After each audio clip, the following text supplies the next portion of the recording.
All right, Neves. I got the next idea for our skit. Okay. It's a little big, but bear with me here. All right. Okay, so we're gonna be sitting at our table. You're gonna walk in from wherever the hell you do. Yeah. And then the table is just gonna explode, like full explosion. Like our limbs, like your arms over here, my legs over there. Huh. And it's like signifying like because the movie bombed, so we blew up in a bomb. Right. Yeah. Do you think we should do practical effects or CGI? Yeah. What kind of budget do you think we have? We can shoot it practically. I think you've lost the plot in this case. We are a podcast. We talk about movies. We are not the movie itself. We're not like an action film. We're not Christopher Nolan. We're not David Fincher. We're just sitting down and talking about movies. Yeah. So you're thinking practical. Yeah.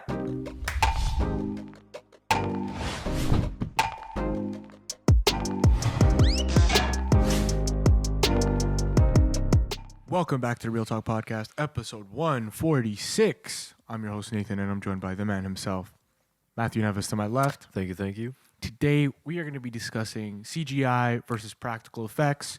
We're going to be talking about some really good examples of CGI, some really good examples of practical effects, some movies that have blended them well together, and what we prefer to watch. Yeah. What holds up a little bit more. Yeah. But first, I have to talk about this. I want to get a little off topic. I just came back from vacation. I took a trip to Jamaica, had a really fun week. Hell yeah. But in the room, you know, like the cable situation wasn't great. They had like two decent movie channels. They had like a TNT channel and a Sony channel. And what was fun was just going back to like when I was a kid, just watching, like I haven't watched a movie on TV in a really long time. Yeah. And just going back to that felt really cool. Like just not knowing what was going to be on next. And it's like, oh, I hope it's a good movie tonight. And I watched like this weird batch of movies that it's like, otherwise I never would have watched, but I'm like happy that I did, you know? And I just want to talk about some of the movies I watched, do a little catch up quick. So one of the nights I saw Man on Fire. Hell yeah. Hadn't seen Man on Fire in a long time. Like I know about the movie a lot. Like I remember it. Man on Fire is fucking good. Better than I remember. Obviously Denzel's really fucking good in that movie. He's kind of like nails every line delivery, even the Spanish ones. And Tony Scott got style. It's kind of a weird style in that one.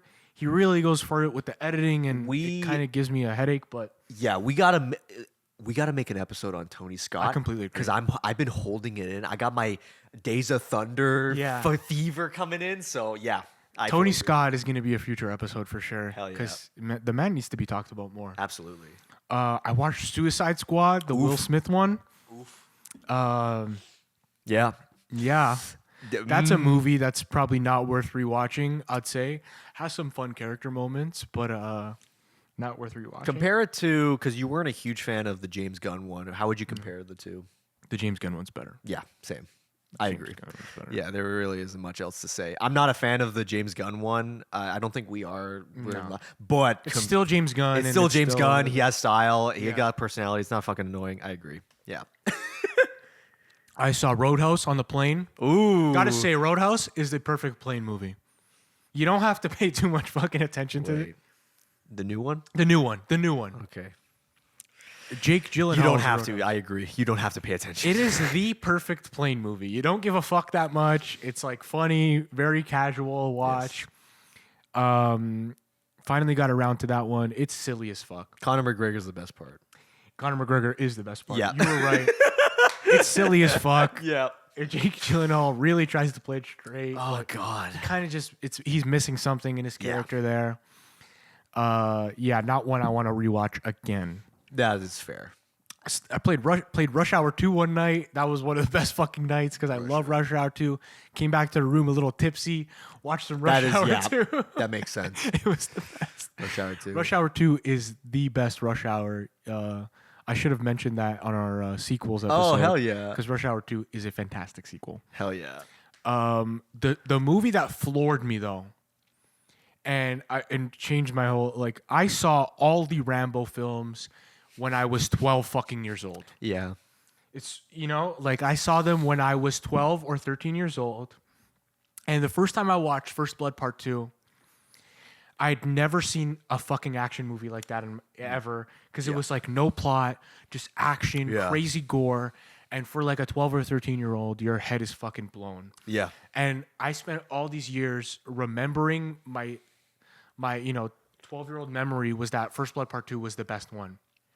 Yeah. I even said that on this podcast. I know you haven't. I was so confused because I need to run that shit back. I watched First Blood. Yeah. That movie is so good. My 12-year-old brain could not appreciate it, but now I most certainly do. I actually think it's a near perfect film. I gave it 4.5 stars on Letterboxd. I'd probably even give it 5 if I watch it again. It's so good. The tension, how simple it is. John Rambo's character in that movie that actually has some fucking substance to it. Yeah. That movie rocks. I think it's a beautiful representation of the 70s moving on to the 80s, because the 70s era of the lone wolf, post-Vietnam, all that shit. But also, it's leaking into the 80s with the action towards the end, but not too much. Yeah, but they're not there yet. The big action movies of the 80s have not come out yet. This is 1980. This movie came out, right? Or 79? 82, I would say. Okay, early 80s. Early 80s. No, this was before Commando. This was before all that shit. So the action hasn't really been established yet. And 70s action, didn't really... Wasn't like this. Wasn't like this. No. So it's this weird in-between period, right? Yeah. And boy, do they nail the action, but they use it sparingly. And I love how they use Rambo like fucking Predator. Yeah, There's long sequences where you don't see him. You see him running around in the distance. They're talking about him. The colonel comes. Oh, fuck, he's this Green Beret. Yeah. Oh, you better bring body bags. Yeah, man. Bro, that movie is so good. It's so well written. I couldn't believe how much I liked it. I was expecting a gore fest. That's how my memory remembered it. Right. This, I was expecting Rambo. Yeah. With the fucking headband and the machine gun. Everything like that, yeah. And you don't get it. You get him killing people with fucking, these elaborate traps and shit in the woods. Yeah. And some of the best line deliveries from Stallone. Stallone at the end of that film is doing such a good job with the performance. I love his speech at the end, his breakdown. It's just, that's why. I didn't grow up with the Rambo films. I grew up with the Rocky films. Yeah. So I saw First Blood, and then I saw the sequels, and I was just like, these don't compare to this movie, man. This movie First Blood is so incredibly good. I think it's Stallone's second best performance next to Rocky. Yeah. The monologue is so memorable at the end. It's a really good performance. Just all his line deliveries, they drew first blood, not me. Yeah. All of that is just so good. It's great. And I love the visual storytelling in that movie. Yeah. The cinematography in that movie. He's on the helicopter shooting Stallone, and you're watching him behind the tree, and it's all happening. All practical. All practical. Fucking genius how they do it. Fantastic. We're bleeding into the topic here. The practical effects in First Blood are excellent. The explosions are so real because they blew shit up. It's so authentic. It's subtle enough that you feel like you're in this. It's a real life moment. It's a shootout. It does. It's a fucking shootout, and I don't know, you get to Rambo 5, man. Stallone's 80 years old. It's all digital blood squibs. He's fighting the entire fucking cartel. It's what the fuck am I watching here? Yeah. I do like, my second favorite might be the one that's just called the Rambo. Rambo 4 is good. 4. Yeah, I think that's my favorite sequel. Yeah. Because I think they try to get back to the roots of it. A little bit. They give him a little bit of character. A little bit, but once they hit the fucking shootout, the blood gore, I'm like, Jesus crazy. Fucking Christ. But First Blood, literally, I'm dying to watch this movie again. What the fuck was I thinking saying First Blood Part 2 was my favorite? That was my 12-year-old brain, but I'm glad I cleared that one up. I had to talk about that. I had to bring that up. Some good picks, man. That really fucking changed my life. That's the best film I've watched this year. Hell yeah, man. Yeah. Oh, I love that. I love that. Okay, practical effects. Let's stick on the practical effects since First Blood's had some great practical effects. What are some films that you love the practical effects in? I made some lists or a couple examples. These are types of movies where the practical effects are so good, studios will never be able to top them. I don't care how much AI, CGI shit you put in there. The Thing. John Carpenter's The Thing. Like, you look at that beautiful transformation when the guy says clear, body opens up, rips his arms out, the guy's head falls. It's just, I'm describing it to you, but everyone fucking knows what I'm talking about. Of course. He's like, you gotta be fucking kidding, man. That's me, man. Because I was like, there's no way you can top that. And they do. It is so fucking good. That guy, I wish his name, but the guy who did that had so many sleepless nights. For sure. And it paid off, man. It fucking paid off. Yeah, The Thing, really good effects in that. I mean, and they use them sparingly. They do. It's not all over the place. It's, they use the storytelling to make those moments work. Yeah. The tension works because you don't know who it is. There you go. And that's why it builds on it. Another example, this is one of my favorites, man. Who Framed Roger Rabbit? I love it. I love that you put this on this list. It's like animation and live action has never been the same.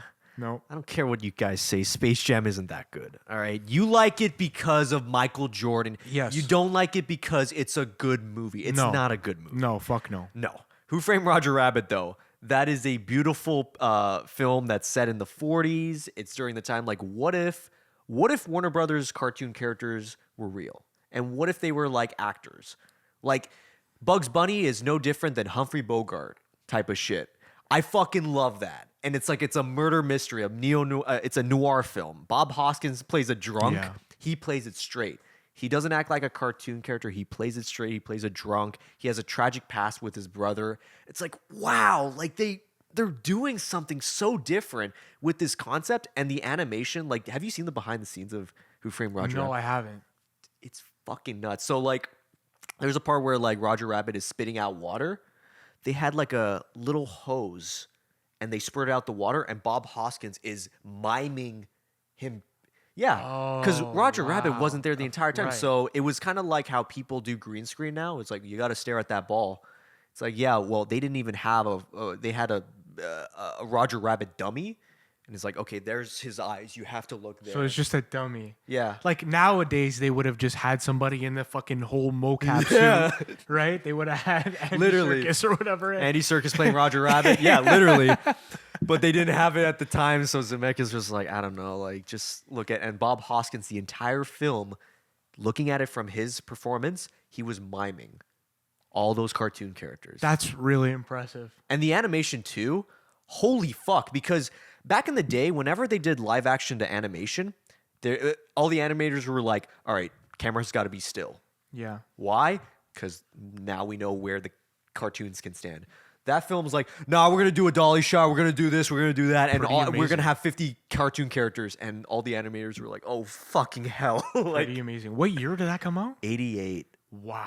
Yeah. That's crazy that they did that in 88. It's Mickey Mouse and Bugs Bunny were in a film together, and that will be the last time. And it's crazy that nobody else did it like this.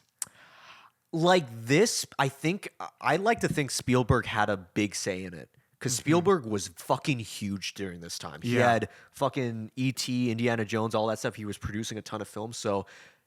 he was able to convince Disney and Warner Bros. To be like, hey, could you get, like, your characters together? And they're like, okay, but for the exact runtime. And they're like, cool, good, 1 minute each, done. Yeah, but even the way they blend, like, the people with the animation, I felt like this Who Framed Roger Rabbit has this style that no other movie that does that, like Space Jam or whatever, has. They did it in this way that looked really good.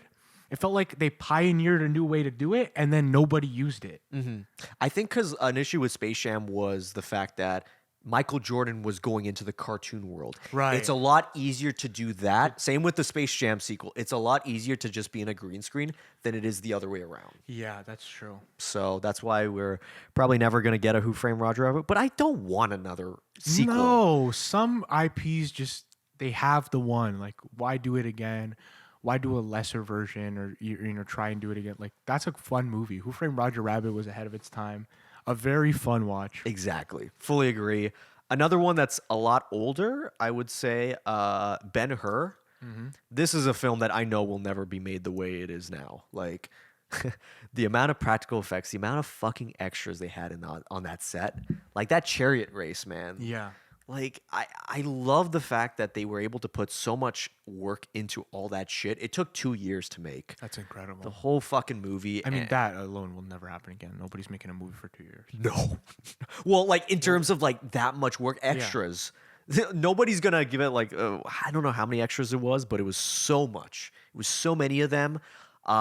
Nowadays, they wouldn't. They would probably hire, like, maybe 500 extras and, like, duplicate them. Of course. It's so easy to do. So much easier. But I don't know. I think it's a lot cooler when you look at a film from, like, the 50s and you're just like, wow, this is like everything. Yeah. They got the best of everything, like costume department, production design, cinematographer, director. It's like, yeah, you're the best of the best is working on this. And it's all right here in camera. In camera, epic film. Charlton Heston's fucking great. If you're looking for an epic, this is where it started. All the other epics look at this film as an inspiration. For sure. So I think you can't talk. I like that list, but you can't talk practical effects without talking about Christopher Nolan. Oh, of course. Sorry, I didn't even realize I go for it, man. Because that's someone we have to Holy shit, talk about. yeah. Because I mean, Nolan, like, pick a movie, I could tell you about the practical effects he did in it. Like, every fucking one has had. He's really a stickler for practical effects. Any way you could do it practically, he's going to do it. Yeah. To the point where, and he's such a student of film, like Inception, he does the spinning hallway. Yeah. He took that from Kubrick. Like, he loved the tech that Kubrick did in 2001 Space Odyssey, and took that from Kubrick and, like, was like, okay, instead of this simple shot, now we're going to have these guys fighting in it. Yeah. How well did that work? That's an insane shot. I love that. I think I saw an Instagram reel where it was like the evolution of that shot. They did it in a Charlie Chaplin film back in the day. Interesting. So that is not so Kubrick looked at that film Wow. and framed it the same way, and then Nolan did the exact same thing. The only thing is, a lot of studios look at that and they're just like, oh, there's so much fucking work, man. We can just mask them into this scene and stuff. Yeah. And it's like, no, we're gonna build this fucking set and it's gonna look really fucking cool. Yeah, that's what I love that Nolan is able to do. He just has the name and gets the budgets to do this kind of stuff. Mm-hmm. I think about that one in Inception. I think about Tenet. For sure. The That practical one. effects in that movie. And I think a really underrated is just what he did in the Batman movies too. Yeah. The miniature work in The Dark Knight is fucking incredible. Yeah. They had a drivable Batmobile they spent millions of dollars on. Yeah. It's so cool. That shit was happening. The truck flip was happening. Mm-hmm. They blew up the fucking hospital. Yeah. I love it. Like, even when there's little moments of CGI, Nolan's just like, okay, like Dark Knight Rises, like, yeah, we can't do the flips and stuff, but we're gonna make it. Yeah. We're gonna build that actual wing. They call it the bat, right? Yeah. Yeah. It's like, we're gonna build the fucking thing and we're gonna put it out there, and they did. I was like, wow. Nolan has That's a done lot. some crazy stuff. Mm-hmm. Are you crashing that plane in the end of Tenet? Oh yeah. He crashed that plane. Yeah, that's awesome. That's so cool. And the stuff he did with Oppenheimer.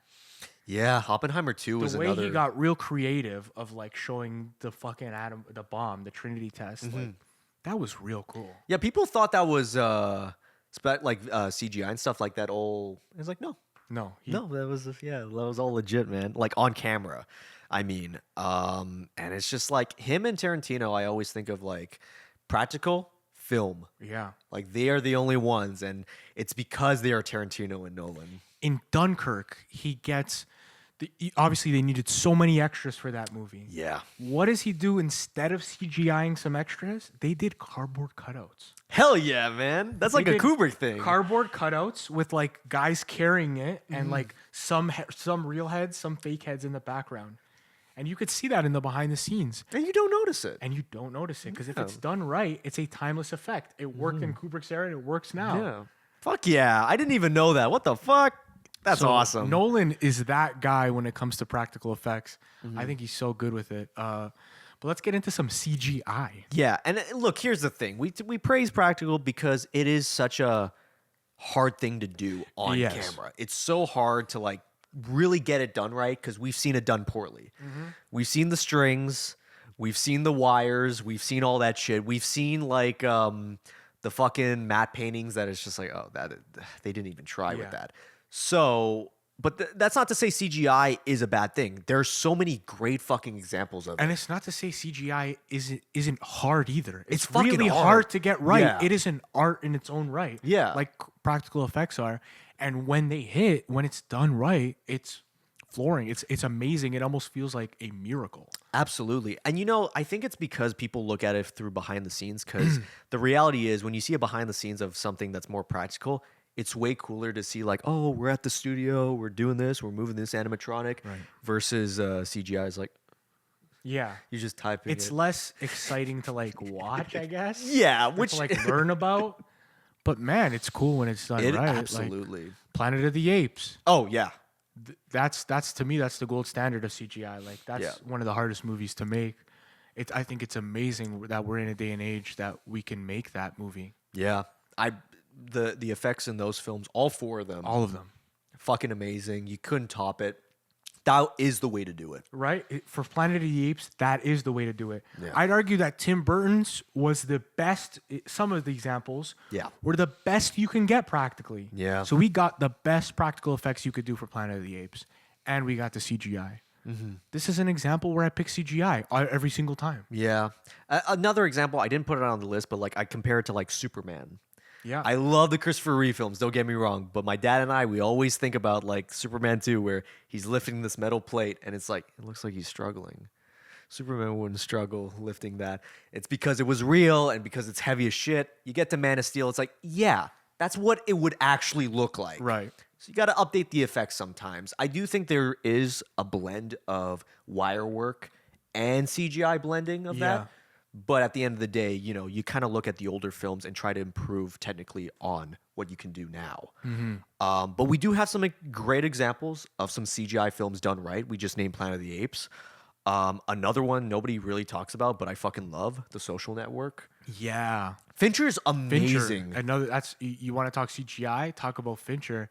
The way he's able to blend CGI into his films Yeah. seamlessly at times. Sometimes he's going for it, like in Fight Club. Yeah, with the shots. With yeah. the shots, like going through this, going through that. But Social Network is one that like the average person probably didn't see one special effect shot. No, yeah, and I think it has more special effect shots than most big budget action films, which I think is fucking insane to think about. But it's like, yeah, because it's so seamless, you don't even notice it. It's well lit, it's all put together beautifully, and like I like to think Fincher is to CGI what Nolan is to practical. 100%. Where it's just like they kind of know what they're doing with all of these scenes and they know how to like merge the effects in without people being like, oh, what's that? Like they Yeah. don't think of that. They It's just true. think of the story and engage from it. Another great example, I mean, it's a Spielberg classic. We've talked about this. It's Jurassic Park. Yeah. A great mix of practical. Yeah. They've never gotten to do it as good as Jurassic Park. You look at the fucking sequels. No. It doesn't. There's not that weight. Yeah. The fucking weight is what gets me. Like the first movie, you see the kids and the T-Rex like goes down Yeah. and breaks the glass. It's like, oh, like that. I actually feel. I don't care what the Indominix steroid infused CGI creature in the. Who cares? Yeah. Another one too is Lord of the Rings. Those ones, I feel like the CGI in those people don't really talk about as much. We got to understand that those films are like over 20 years old now. Yeah. And they look better than the fucking Hobbit films. That's how good they are. They're always going to look good. I'm so impressed by them because of the fact that it's more prominent CGI, but the practical effects work with it. Yeah. Like I think of the orcs, I think of all that, like the dirt, everything like that, the battles and stuff. It feels real. It Yeah. feels so good. Like The CGI in that is really good. Yeah. There's something about like it's hard to get timeless CGI. Yeah. You know, it's hard to get CGI that I think will age gracefully, especially in that era when those were coming out. You know, like there's not too many examples in, you know, late 90s, early 2000s of that was good the dark CGI ages, that yeah. holds up. I think even Sam Raimi's Spider-Man, the web swinging was super ahead of its time. Oh yeah. That looked really good mix of practical effects and CGI in those films as well. I think Spider-Man 2 was the best looking out of the Yeah, it trilogy. looked insanely good. I always think of the close-up of like when Peter starts losing his webs and stuff. It's a close-up. Yeah. It's a close-up of Spider-Man, and I'm looking at it, it's like, this looks better than any Tom Holland shot. Right? I'm like, Right? this is 20 years old, and it's so beautifully lit. It's so, Yeah, a ton of the effects there do look better than a lot of modern Marvel shit. I'm just like shocked because Marvel has so much more money now, and it feels like they're not putting it in the effects. Yeah. Which I feel like you should as the films progress. You look at Thanos. Thanos is a really well done CG character. Yeah. And then you look at like the fucking Ant-Man film. You look at any shot from that, and you're like, this looks like a cartoon. I know there's just such a ton of inconsistency in it, and it's like it's one world. They should all look a little bit more similar. At least in quality. In Put some quality. fucking effort into this. Do not rush these films, or else people are gonna call you out, which they have many times. Yeah, I don't think it's a money thing. Again, I think it's just like a Time. It's a factory thing. Like Yeah. pump it out and on to the next one. You know. Yeah. Versus before, it's like there's not another one in the pipeline right now. That like we don't have the release date for the next one yet. So we're gonna work on this until it's done, type thing. You know. Yeah, that was a lot of controversy with Marvel and the VFX artists. They weren't getting enough time. They Yeah. weren't getting paid enough. It's like the last thing that a film company should do, or any film for that matter, is to treat their workers like that. That is ridiculous, especially if they're the VFX practical workers. Like, you know, they're going to get called out on the internet, and it's not their fault if they don't have enough fucking time for this shit. Yeah. You know, you're telling me that David Fincher and Nolan aren't giving their practical effects or VFX people time, or at least the production isn't? That's ridiculous. You give these people time, and you're going to get a better film out of it. Yeah, it's CGI. I feel like you could make an argument for CGI has been getting worse, and not because the tech is getting worse. Obviously, the tech is only getting better. Yeah. and there's still great examples like Planet of the Apes that just came out. But I feel like I don't know. Some films are just okay with putting out a fucking early 2000s type CGI, Yeah. and like I feel like a lot of fans just kind of don't care. I think this is the only time we'll be able to talk about this, but did you see that Red 1 trailer? No, It's the Dwayne Johnson Christmas movie. no, I haven't seen. Yeah, yeah. Oh, you seen it? Yeah. It looks like fucking dog shit. Yeah. It cost $250 million. It looks terrible. It looks like Madam Web bad. What? It does have a lot of views. The Rock. Gonna go back to it, but that's what I mean. Like films, like you look at a shot from that fucking movie, and you're like, what? James Cameron directed Avatar. Yeah. He gave his VFX people fucking time, and look how that looks. It's the best it's ever gonna look. Yeah. What we're trying to say is, whether it's practical or CGI or a bit of both, you got to give people time, work, and you'll make a great film out of it. Yeah, it really just comes down to caring about your fucking film. Yeah. Caring and spending the time that it takes. Because planning out practical effects takes so long. Yes. Takes talented people. Obviously, Christopher Nolan's not planning it himself. And doing CGI takes so long, and you need the right people. Exactly. Yeah, we'll end it off there. Thank you for watching this episode of Real Talk Podcast. Let us know some movies we missed out that have some great CGI and some great practical effects films in the comments. We want to hear from you. Don't forget to leave a like. Subscribe to your boys. Really helps us out. We really appreciate it. And most importantly, take care. Brush your hair. Peace.